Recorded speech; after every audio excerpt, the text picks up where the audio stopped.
Hi everyone, my name is Evelyn Pulla, and today I'm going to talk about the urban heat island effect. How cities become hotter than surrounding areas. What is the urban heat island effect? We can say that the urban heat island effect mostly happens when cities trap more heat than nearby rural areas. Urban zones can be 3 to 7 degrees Celsius warmer, especially at night.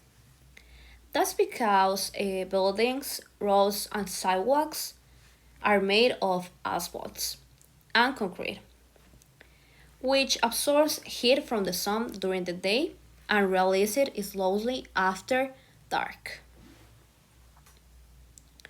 So while the countryside cools down, the city always stays warm. The science behind it. The reason this happens is simple physics. There are materials like asphalt have a low albedo, which means that they reflect very little sunlight. Instead, we can say that they absorb and store energy as heat. And also, since cities have fewer trees and green spaces, there is less natural cooling from plants. They have a really a special process which is called evapor evapotranspiration, where plants release moisture into the air. Also, according to a study from the University of Pittsburgh, rising temperatures are even affecting concrete itself, making it more likely to crack and weaken as the climate warms. Effects on people and the planet. We can say that this extra heat makes heat waves more dangerous, increases air conditioning use, and worsens air pollution. It also adds more greenhouse gases, which makes it worse. How to cool our cities?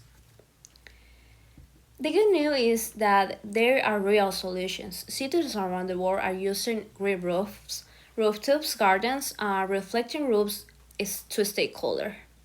Planting trees and parks helps too.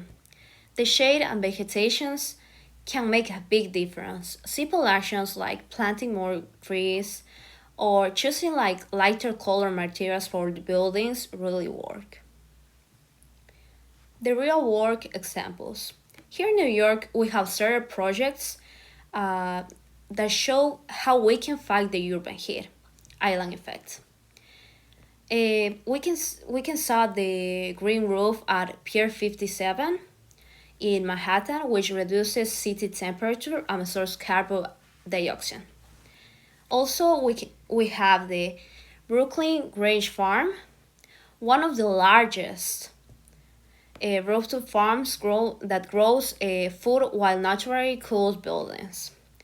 And community spaces like the Central Vine Bridge, a street community garden, which keep neighborhoods greener and healthier.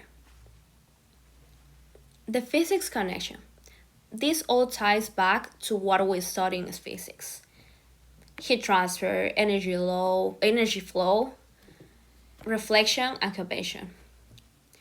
We can say that this is a great sample of how science explains what happens around us and help us find real solutions to climate problems. As a conclusion, we can say that the urban heat island effect shows how humans' choices shape the environment, but it also shows that we can change it by adding more green rooftops, tree, and more reflective surface. We can make our cities cooler and cleaner, and better for everyone. Even small actions like planting a tree or supporting local gardens can have like fight climate change, one neighborhood at a time. These are my sources. Thanks for watching.